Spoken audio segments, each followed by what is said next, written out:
आप अपने काम का लुत्फ लेना शुरू करें, आप उसका मजा लेना शुरू करें। आप अपने काम का मजा लेने लग जाएं तो उसमें मजा आने लग जाता है। आप अपने काम को सुरूर से करें तो सुरूर आने लग गया। लेकिन अगर आपने अपने काम को थका थका करना है, परेशान करना है, तो उसमें मजा मिलाद शरीफ आ रहा है। इधर देखो मेरी तरफ, मिलाद करना है तो पूरे ज़ौक़ से करना है।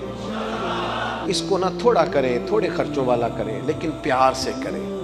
यानी इसमें आप दरियाँ भी बिछाएं तो मज़ा लेके बिछाएं। महल्ले के बच्चों से नात सुने। आप ये छोड़ दें, ये जो VIP कल्चर आ गया मिलाद में, इसको भी निकालें। आप अपने बच्चे से कहें कि वो कसीदा बुर्दा शरीफ पढ़े, हो गया मिलाद शरीफ घर में। लेकिन इसका ज़ौक़ और इसका वुज़ू और इसका हुस्न नहीं किसी जगह भी कमज़ोर होना चाहिए।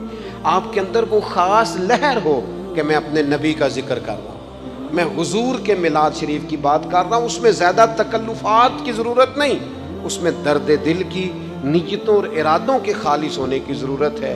बड़ा ज़ौक़ हो, बड़ा शौक़ हो, बड़ा प्यार हो। यकम रबीउल अव्वल से लेकर 12 रबीउल अव्वल शरीफ तक कम से कम हर नमाज के बाद 100 बार दरूद पाक तो होना चाहिए ना। कम से कम हमें हर रोज़ सोते वक्त 3 नाते तो सुन के सोना चाहिए ना रबीउल अव्वल। हमें कम से कम ये पूरा महीना हुजूर की सीरत पाक का और सुन्नत पाक का रोज़ का एक एक बाब का दरस तो सीखना चाहिए ना।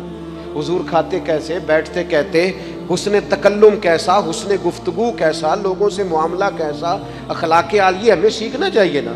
और इस माह मुबारक में हमें अमली ज़िंदगी अपनी में वो चीज़ें नाफिज करनी चाहिए जो हमारे रसूल पाक ने हमें अता फरमाई हैं। अल्लाह ताला गुलामी रसूल वाला मिलाद मनाने की तौफीक अता फरमाए।